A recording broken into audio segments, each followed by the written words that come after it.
get set up. So.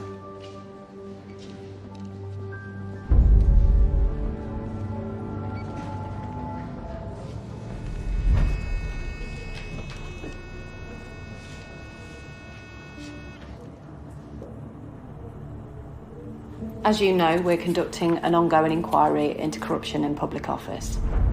This interview relates to Russian influence within your government. Suspicious links between you, your party, and Putin's oligarchs. Sir, are you able to help us with our inquiries?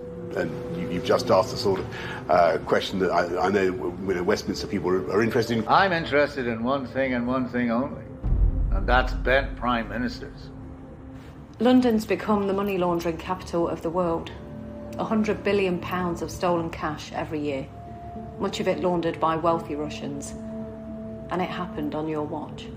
It is very, very important that this should not turn into a general sense that we're against Russians. Nobody's against ordinary Russians, fella.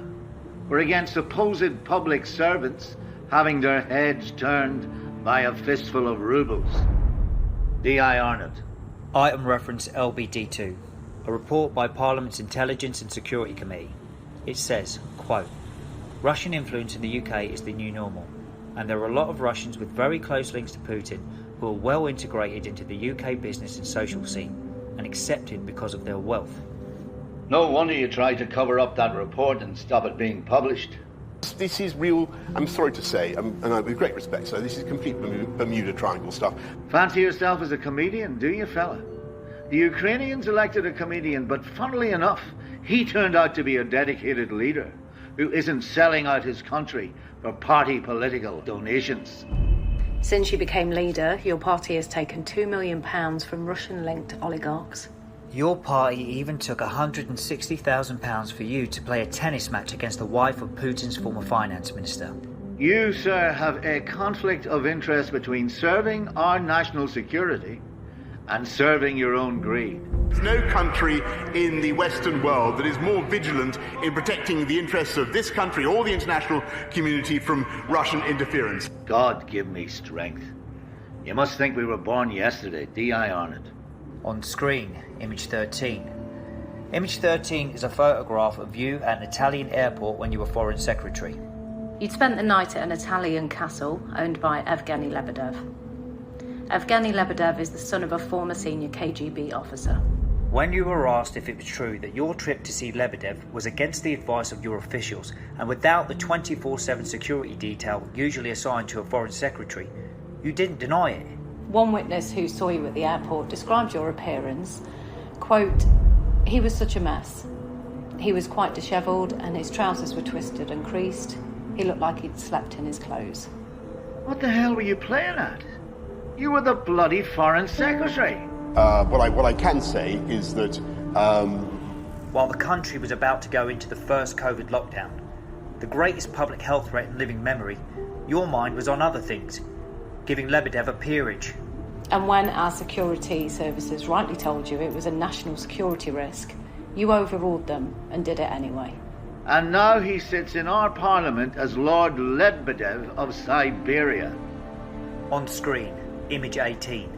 This is Lord Lebedev and his dog. What's the dog's name, Prime Minister?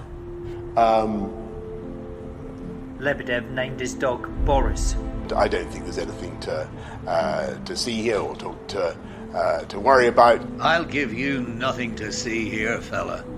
D.I. Arnott? On screen, item reference LBD4. LBD4 is a photograph of Conservative Party Chairman Ben Elliott. He's the one who raised money for you from Russian oligarchs, isn't he? But he also runs a luxury concierge company that catered to billionaires from Russia, including some with close links to Putin.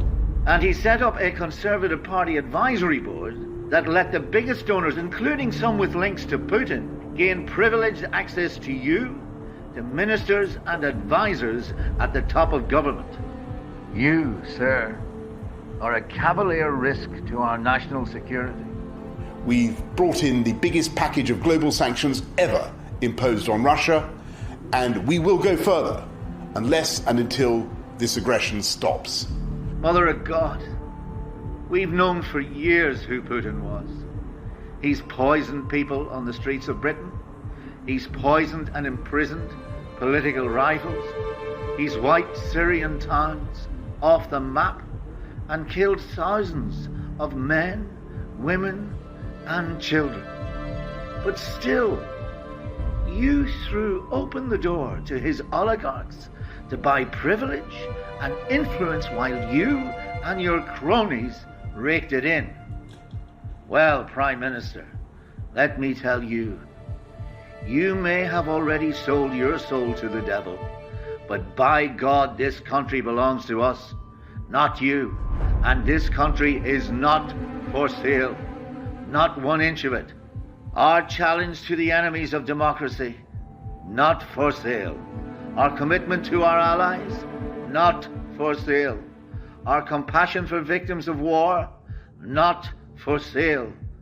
Our values, sir, not for sale.